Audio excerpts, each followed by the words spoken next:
다 함께 로마서 12장 2절 9월의 말씀을 암송하시면서 하나님 앞에 예배자로 나아가시겠습니다.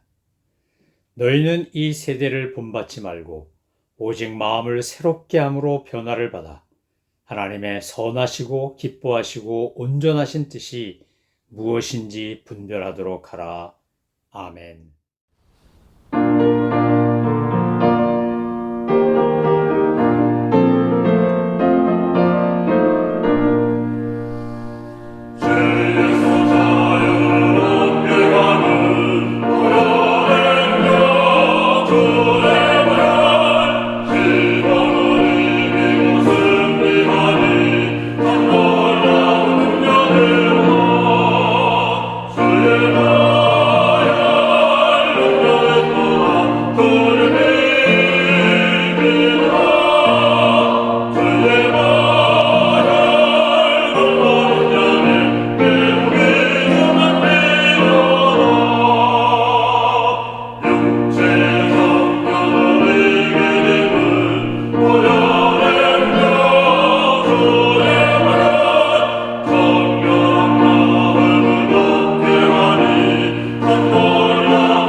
하나님께서 오늘 우리에게 주신 말씀은 에베소서 4장 17절부터 24절까지의 말씀입니다.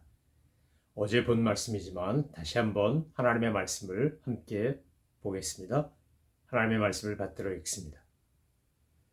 그러므로 내가 이것을 말하며 주 안에서 증언하노니 이제부터 너희는 이방인이 그 마음에 허망한 것으로 행함같이 행하지 말라. 그들의 총명이 어두워지고 그들 가운데 있는 무지함과 그들의 마음이 굳어짐으로 말미암아 하나님의 생명에서 떠나 있도다. 그들이 감각 없는 자가 되어 자신을 방탕에 방임하여 모든 더러운 것을 욕심으로 행하되 오직 너희는 그리스도를 그같이 배우지 아니하였느니라. 진리가 예수 안에 있는 것 같이 너희가 참으로 그에게서 듣고 또한 그 안에서 가르침을 받았을진데 너희는 유혹의 욕심을 따라 썩어져가는 구습을 따르는 옛사람을 벗어버리고 오직 너희의 심령이 새롭게 되어 하나님을 따라 의와 진리의 거룩함으로 지으심을 받은 새 사람을 입으라. 아멘. 우리는 어제 에베소서 4장 17절부터 24절까지의 말씀을 가지고 옛사람과 새사람에 대한 말씀을 함께 나누었습니다. 무엇을 벗고 무엇을 입을 것인가에 대한 것도 살펴보았습니다. 오늘은 특별히 저희가 집중해서 살펴보고자 하는 것은 옛사람, 이방인이라고 표시된 그 옛사람, 그리스도 안에서 새롭게 되지 않은 옛사람의 모습과 구원받고 새사람이 되었음에도 불구하고 여전히 썩어져가는 옛사람의 구습을 따르고 있는 이 이중적이고 어떻게 보면 위선적이고 중간에 애매하게 끼어있는 우리 자신을 냉철하게 성찰하면서 우리가 어떻게 해야 옛사람이 아닌 새사람, 그 썩어져가는 구습을 따르는 사람이 아니라 의와 진리의 거룩함으로 지으심을 받은 새 사람으로 살아갈 것인가를 옛사람에 대한 특징을 살펴보면서 다시 한번 되새기고 다짐하고자 합니다. 우리가 옛사람에서 새사람이 되었다, 이방인에서 성도가 되었다라고 하는 것은 성도다운 성결한 삶을 살아간다, 살고 있다, 살기를 추구한다 라는 말과 같은 말입니다. 우리가 과거를 돌아보고 기억하면서 오늘과 내일을 내다보는 이유는 우리가 정말 믿음 위에 서서 은혜에 감사하며 거룩하게 살기 위함입니다. 그래서 우리 자신을 늘 이 말씀에 비추어서 평가해 보아야 합니다.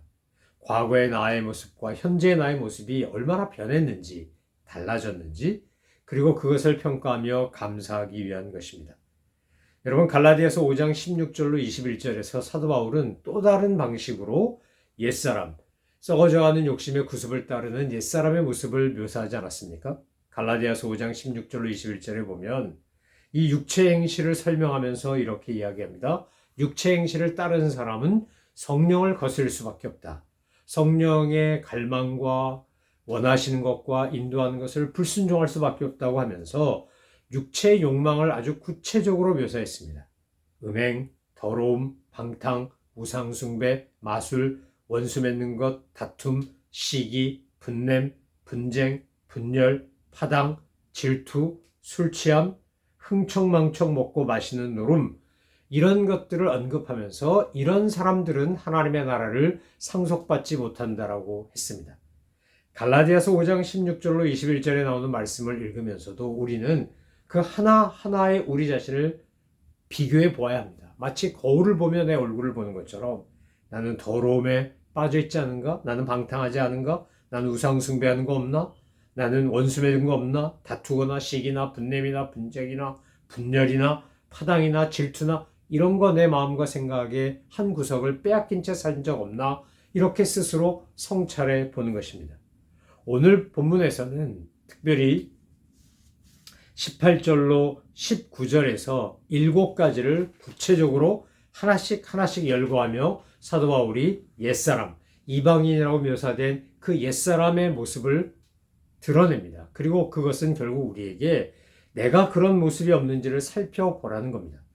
첫 번째가 마음이 허망해지는 겁니다. 마음이 허망하다라는 말은 원문을 보면 방향과 목표가 없다 이 말입니다. 여러분, 삶의 방향과 목표가 없다, 목적이 없다라고 하는 것은 얼마나 끔찍한 비극이고 그 결과는 파멸일 수밖에 없는지요. 오늘날 우리가 살고 있는 현대 사회는 속도보다 방향이 중요함에도 불구하고 속도를 강조합니다.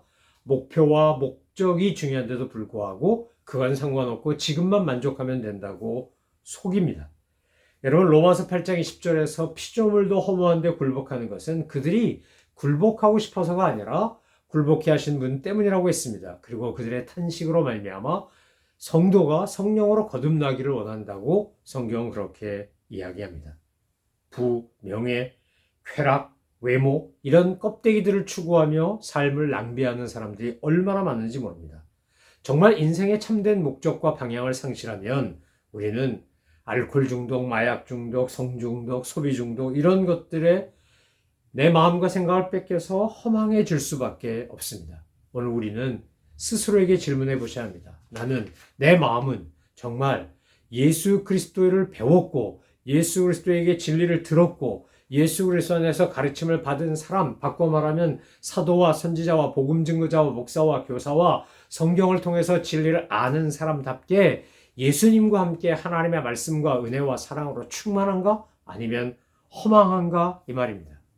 마음이 허망한 것이 바로 이방인, 옛사람의 특징이라는 겁니다. 그게 본질이라는 겁니다. 베드로후서 2장 17절에서는 이렇게 말합니다. 허망한 사람은 물 없는 샘과 같고 광풍에 밀린 안개 같아서 캄캄한 어두움만 기다리고 있다는 겁니다. 늘 우리는 확인해 봐야 합니다. 내 마음이 허망한지 아니면 은혜와 사랑으로 진리로 충만한지. 두 번째가 총명이 어두워졌다 이렇게 말했습니다. 옛사람의 본질은 총명이 어두워졌다는 겁니다. 현대사회는 쏟아져 나오는 정보와 지식이 차고 넘칩니다. 그런데 이 정보와 지식을 분별하고 거기서 진리를 파악하는 지혜는 턱없이 부족합니다. 여러분, 지식은 정보일 뿐입니다. 그런데 지혜는 뭡니까? 지혜는 이 수많은 정보와 지식 속에서 무엇이 옳고 무엇이 그른지, 어떻게 하나님의 영광을 드러내는지, 어떻게 이웃에게 덕을 끼치는지를 분간해내는 능력입니다. 열왕기상 3장에 보면 솔로몬의 기가 막힌 판결이 나오지 않습니까? 두 어머니가 와서 서로 자식 이야기합니다. 그때 솔로몬은 하나님이 주신 지혜를 가지고 정말 명석한 판결을 합니다. 여러분, 사도 바울이 에베소서 1장 17절에서 기도한 내용이 뭐였습니까? 하나님, 지혜와 계시의 영을 부어 주옵소서. 그래서 옛사람의 그 썩어져가는 구습이 아니라, 타락한 본성이 아니라 하나님이 주시는 신령한 지혜와 계시로 온전히 영적인 무지를 벗어나서 하나님의 뜻이 무엇인지를 분별하고, 그리고 주님의 뜻에 순종하게 해달라고 에베소 교회를 위해 그렇게 기도하지 않았습니까?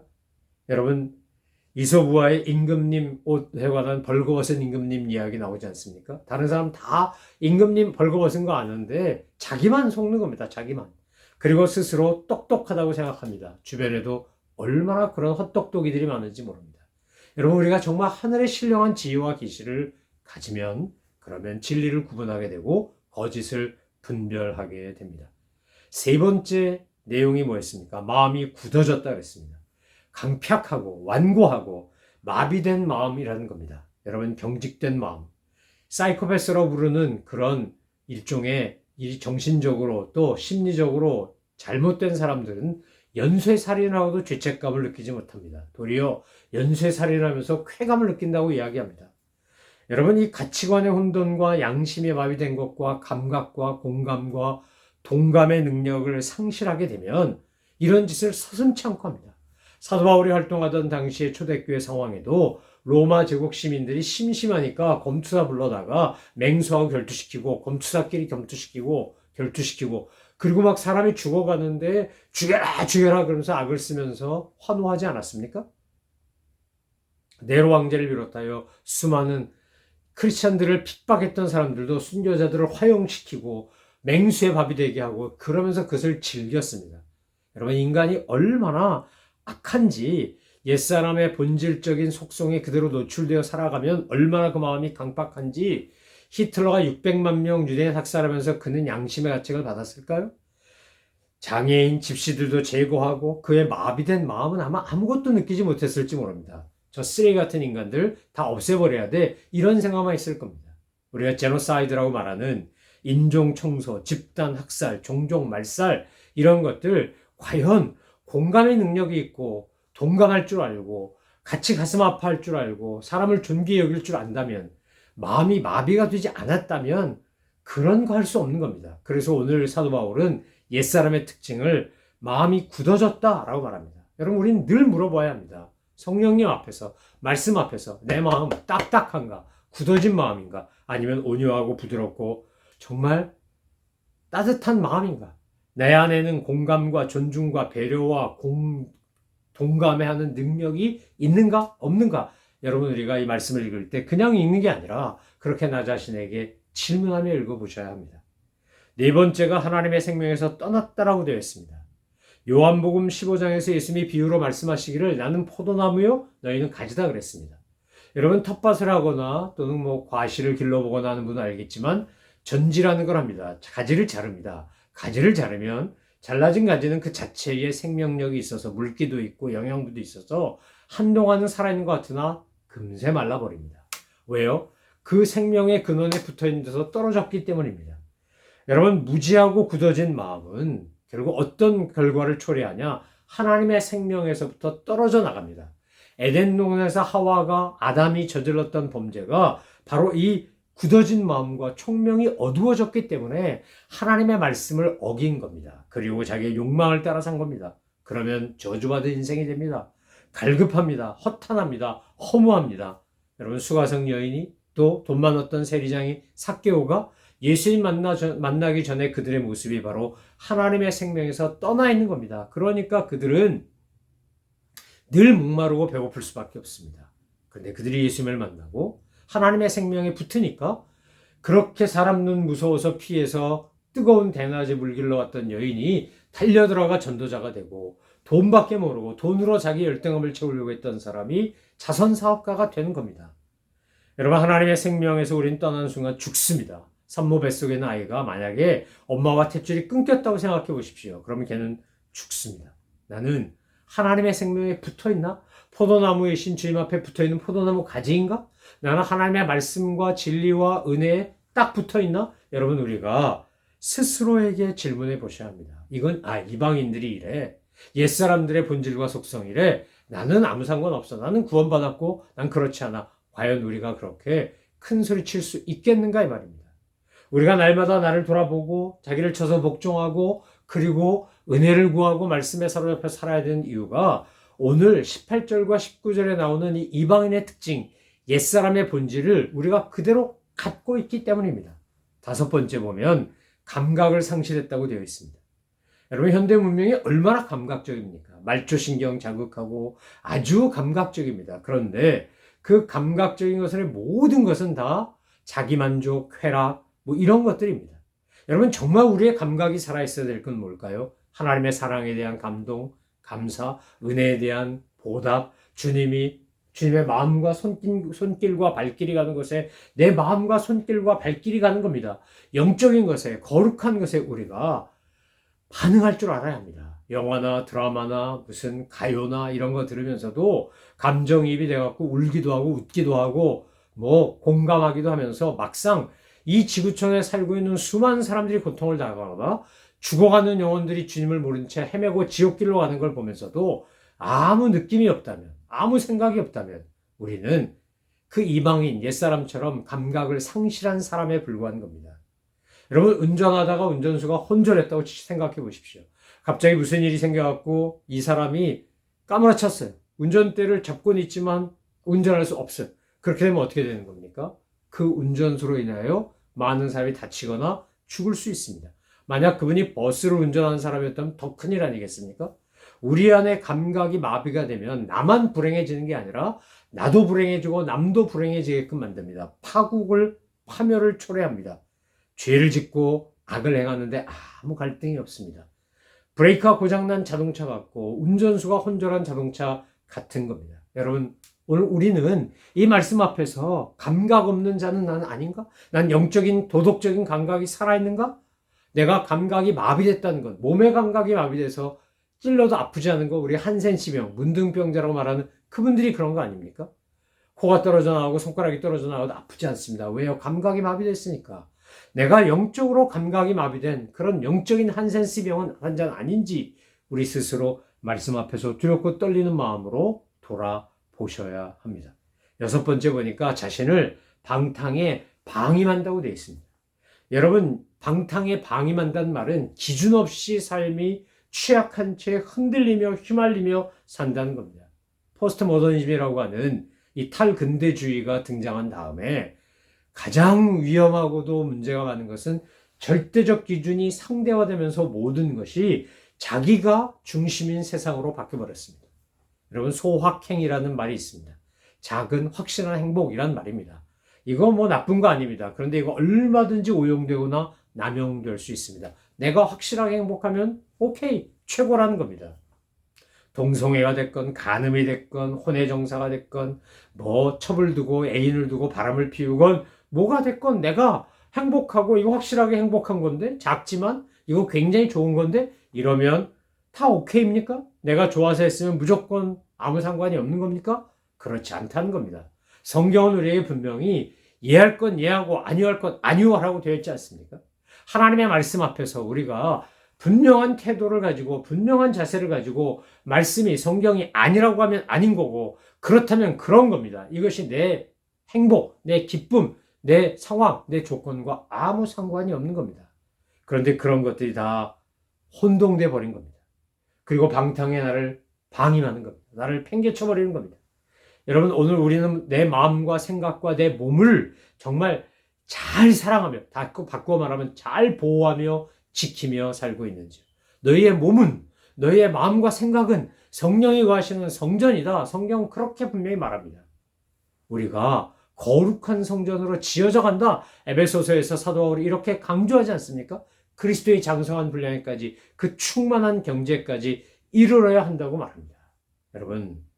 여러분 자신을, 마음과 생각과 몸을 방탕한 것에 방임하지 말고 거룩함에 내어드리시기를 바랍니다. 의의 병기로 내어드리시기 바랍니다. 우리가 이 말씀을 읽으며 우리가 스스로 거울 앞에서 내 얼굴을 바라보는 것처럼 말씀의 거울 앞에서 우리를 반성하며 돌아보아야 한다는 겁니다. 마지막으로 7번째가 더러운 것을 욕심으로 행한다는 겁니다. 더러운 것을. 여러분, 현대사회는 굉장히 말초신경을 자극하고 감각적이면서 동시에 소비를 충동하고 소비를 촉진시키는 사회입니다. 욕망을 만족시키기 위해서. 그래서요, 별의별 놈의 게 다 등장했습니다. 한때 명품족, 지금도 그런 게 있는 것 같은데, 명품족이라 그래서 머리끝부터 발끝까지 세상 유명 상품으로 쫙 이렇게 도배하듯이 그러고 다니는 사람들이 있습니다. 여러분, 내가 들고 다니는 물건이, 내가 입고 있는 옷이, 내가 사용하는 자동차나 이런 것들이 비싸고 좋은 거면 내가 비싸고 좋은 사람 되는 겁니까? 내 인격과 존재의 가치가 그런 물건값과 정비라는 겁니까? 아닙니다. 우리 옛말에 싼 게 비지떡이다, 비싼 것이 값어치 한다, 일리 있습니다. 좋은 거 잘 사용해서 평생 쓰면 좋은 거죠. 그런데요, 오늘날 우리가 살고 있는 현대사회에는 지나친 소비와 편의주의로 인하여 인간 스스로 종말을 초래하고 앞당기고 있다고 해도 과언이 아닙니다. 여러분 아십니까? 전 세계에 1년에 생산되는 옷이 1천억 벌입니다. 그러니까 도대체 1천억 벌이면 얼마나 많은 건지 모르겠습니다. 그런데 연구한 자료를 발표한 것을 보니까 한국의 매일경제라든지 한국경제 같은 경제신문, 여기 월스트리트저널, 이런 신문들, 경제적인 것을 주로 다루는 신문과 방송에서 인용한 보고 자료를 보면 1년에 생산되는 옷이 1천억 벌인데 그 중에 703천억 벌이 폐기된답니다. 73%가. 아니, 도대체 1천억 벌이 얼마나 많은 건지 전 상상도 안 가는데, 그런데 그 중에 73%가 폐기된다는 거예요.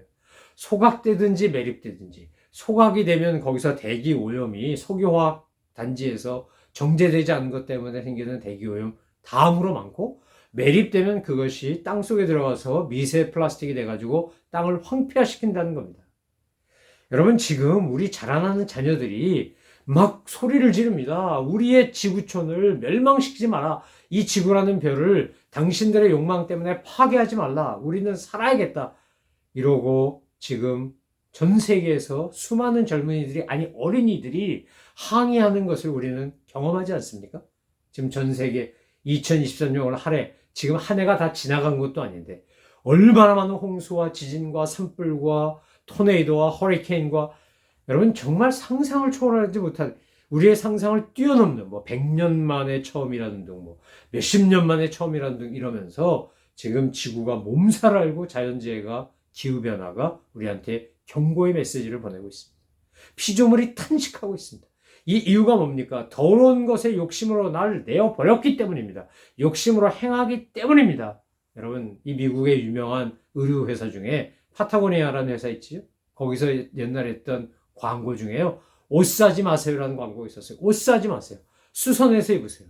불란서 정부는 지금 옷을 수선해서 입겠다고 하면 그 비용도 대준답니다.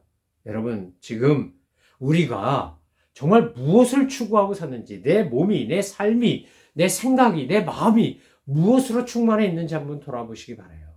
더러운 것을 욕심으로 행하는 자가 옛사람이고 이방인입니다. 그런데 우리도 종종 그럴 때가 있지 않냐 이 말입니다.